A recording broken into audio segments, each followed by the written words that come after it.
Mucho gusto, soy Juan Francisco del Corral y estamos aquí para otro Contacto Plural.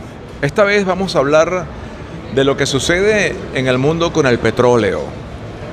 Y lo vamos a hacer con un venezolano ejemplar, lo vamos a hacer con Rafael Quiroz.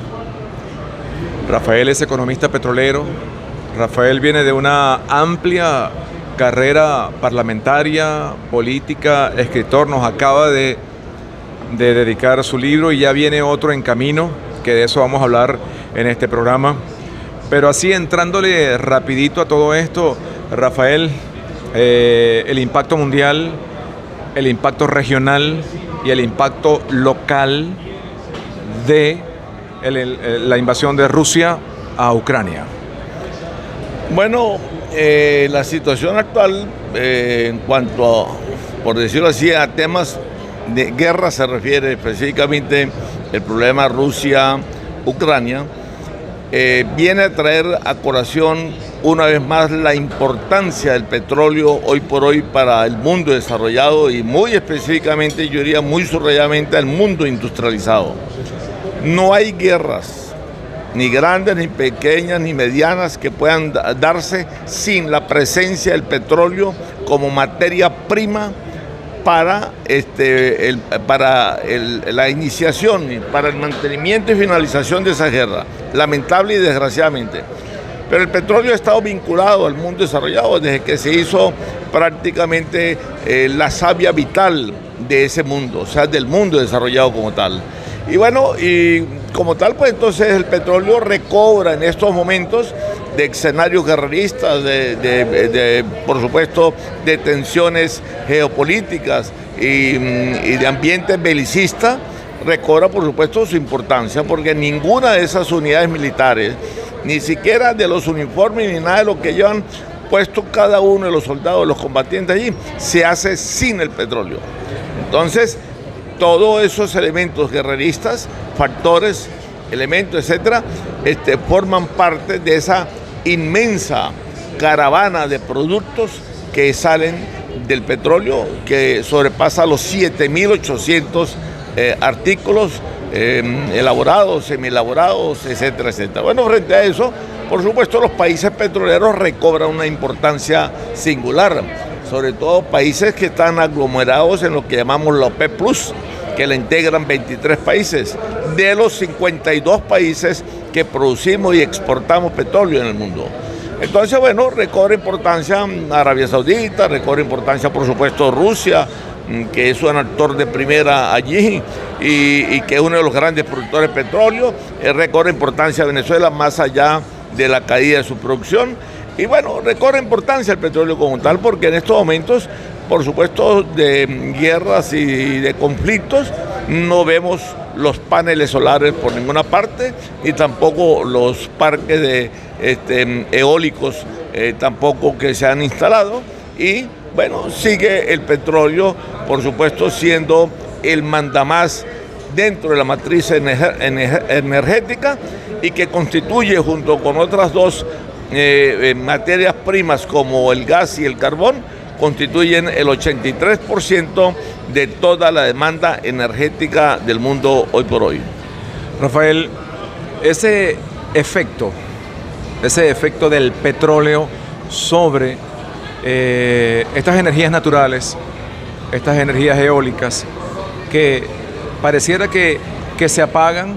Todo el mundo tenía una esperanza de que fuera así, pero resulta que incluso es tan pendiente la energía que proviene del petróleo que el presidente Biden en su discurso en Bruselas y posteriormente en su país ha dicho que va a generar 1 millón de barriles, corrígeme, 1 millón de barriles en los próximos 6 meses de manera diaria. Sí, diaria. Sí, cómo no. Estados Unidos no es la primera vez que recurre para drenar sus propias reservas estratégicas.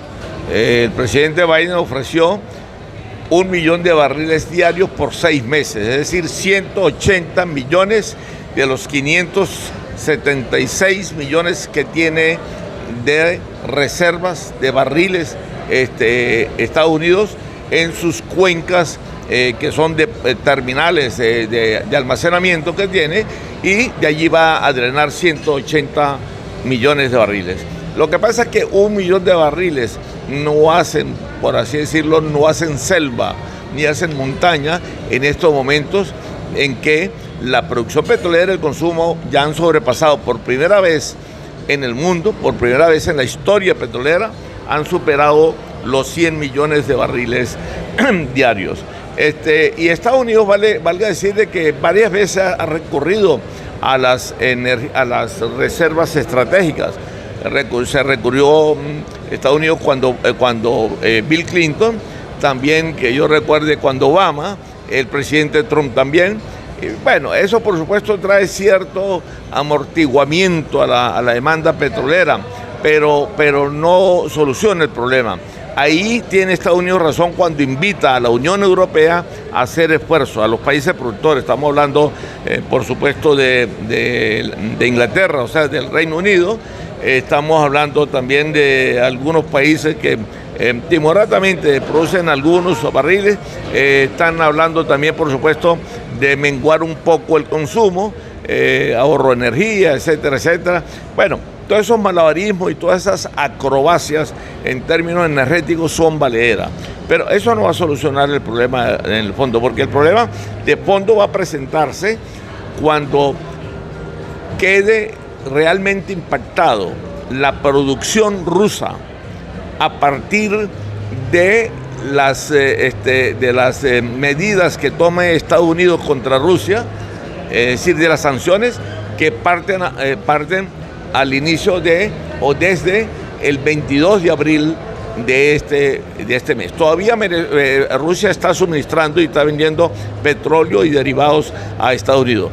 El problema lo vamos a tener más o menos en mes y medio, de mantenerse, por supuesto, la tensión guerrerista que hay y demás. Lo vamos a tener porque Rusia suministra 7,5 millones de barriles al mundo consumidor, a los demandantes de petróleo. Yo quiero saber de dónde va esos países y el mundo energético, a dónde van a recurrir para suplir el hueco que deja, por decirlo así, 7,5 millones de barriles. Eso no es cualquier cosa. Entonces, allí, por supuesto, entonces quiere decir que las energías o los precios de los derivados, incluyendo la gasolina, como el petróleo, esperan, por supuesto, límites prácticamente inusitados. Rafael, pero vino un equipo del gobierno de Estados Unidos y entre gallos y medianoche se reunieron. Vinieron porque es lógico venir, vinieron por si acaso, vinieron porque es más fácil y más rápido llegar a los Estados Unidos. ¿Por qué viene? ¿Se liberan o no se liberan algunas sanciones? Sí, bueno, yo no sé si se liberen o no se liberen. Lo que yo sí creo que ellos vinieron con unos fines específicos de tipo geopolítico más que petrolero, aun cuando el petróleo es geopolítica también, y la geopolítica es petróleo.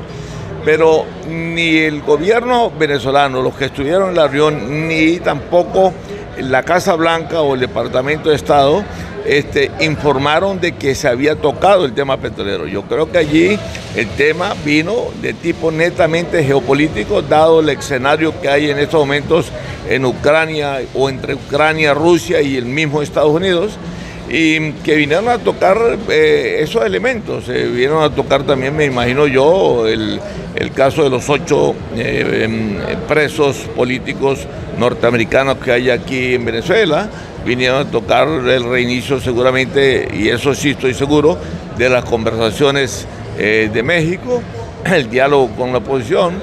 Vinieron a tocar, por supuesto, o recordarle a Maduro de que estamos en el mismo hemisferio, que Venezuela está más cerca de Estados Unidos que de Rusia, que nosotros nos debemos más por razones históricas, por razones regionales, por razones continentales.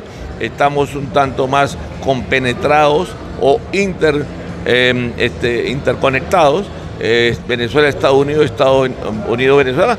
Yo creo que vinieron los tiros vienen por allí, pues, o sea, vinieron con pretensiones netamente políticas, o mejor dicho, de geopolítica, pero no petroleras.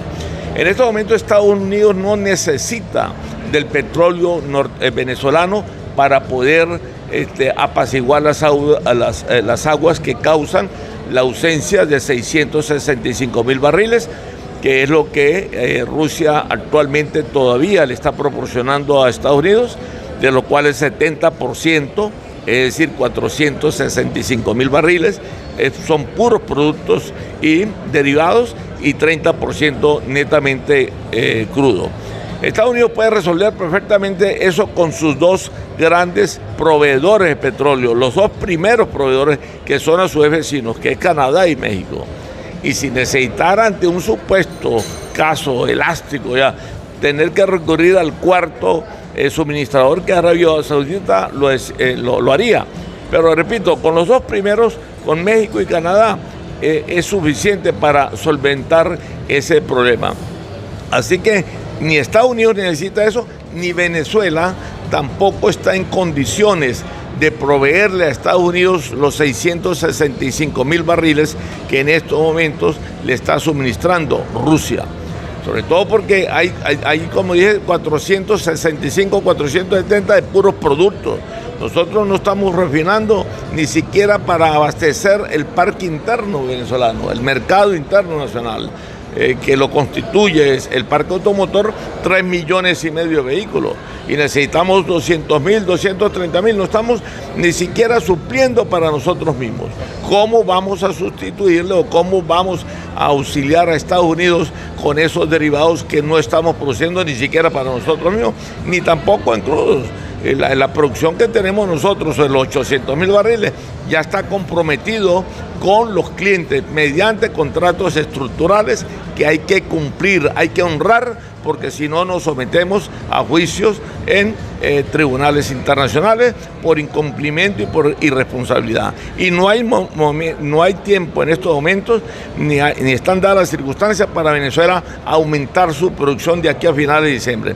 Lo máximo que podríamos aumentar, y esto soportado, por supuesto, sobre empresas transnacionales, específicamente norteamericanas y unas no norteamericanas también que hay 31 transnacionales en la faja y hay 10 transnacionales fuera de la faja. Si se hace un esfuerzo, es posible que de aquí a diciembre podamos aumentar unos 300,000 barriles para un total de producción para diciembre de 1 millón o máximo de 1.100.000 barriles.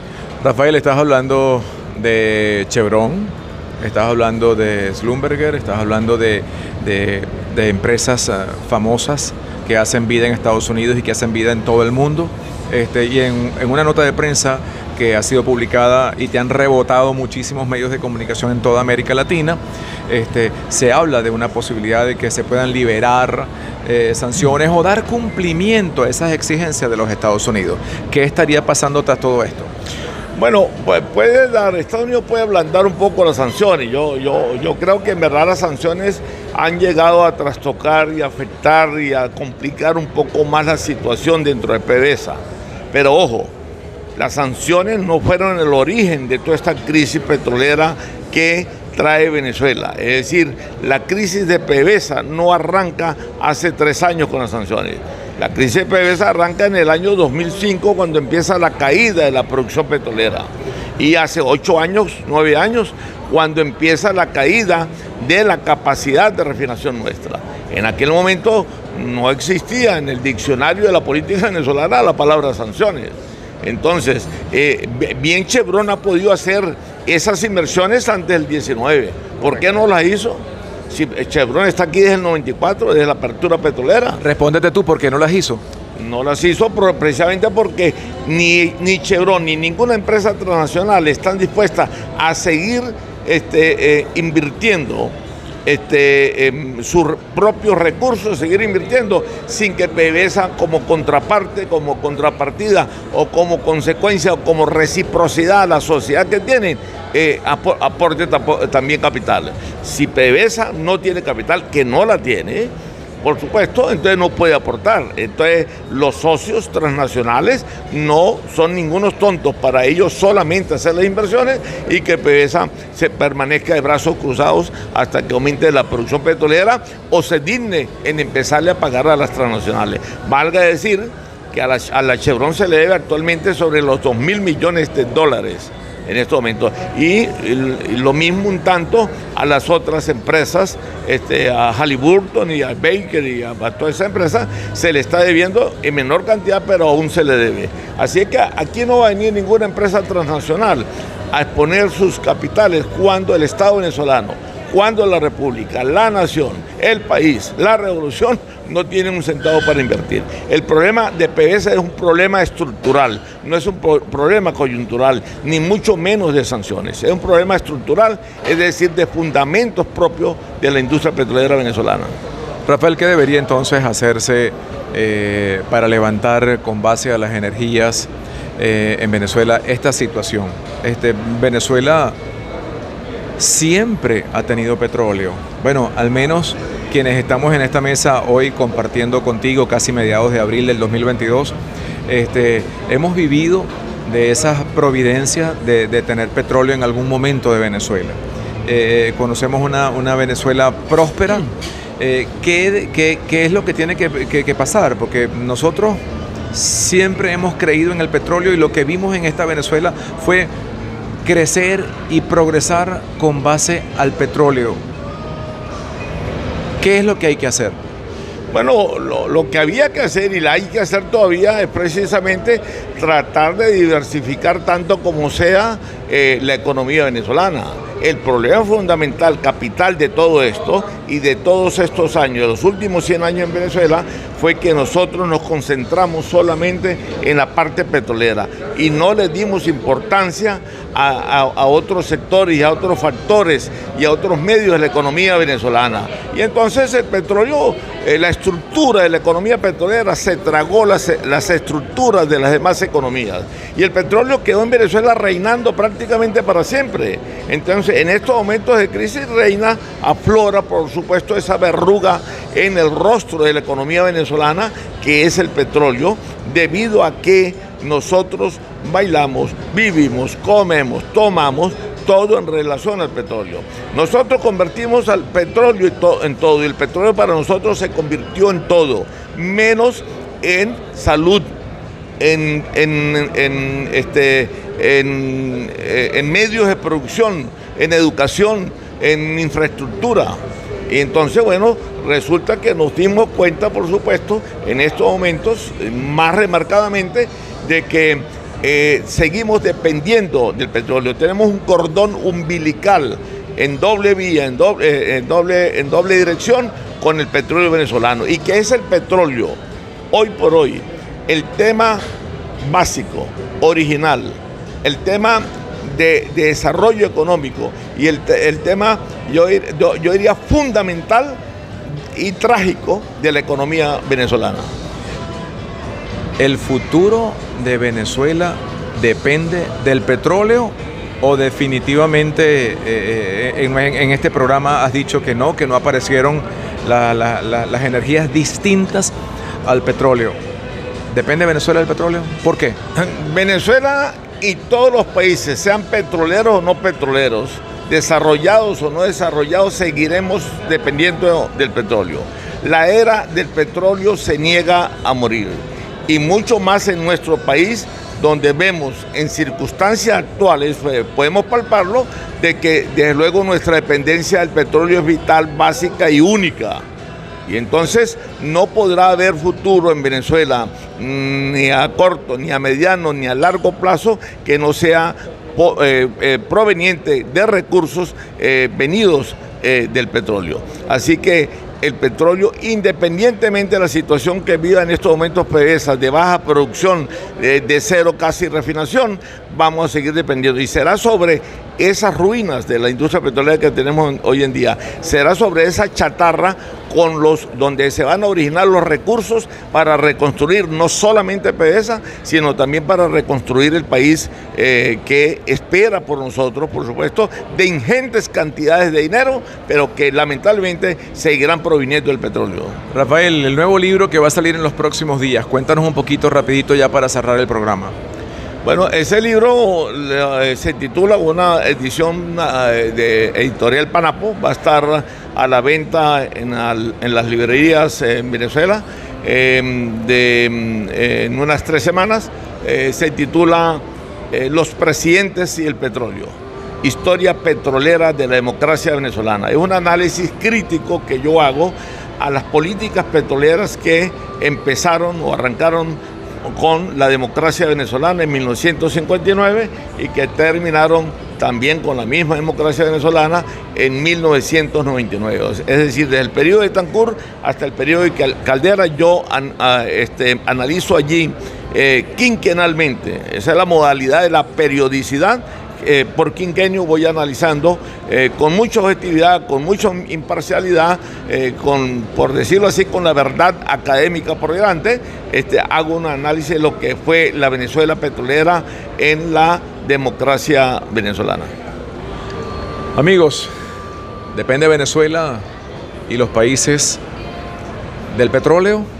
Según el criterio de nuestro invitado en este contacto plural, Rafael Quiroz, sí dependen del petróleo. Nosotros estamos muy contentos de estar con ustedes nuevamente a través de www.inspenede.com, esta red global donde usted puede capacitarse, encontrar información, noticias, en fin, todo lo del mundo petrolero. Gracias por estar con nosotros. Juan Francisco del Corral, hasta una nueva oportunidad.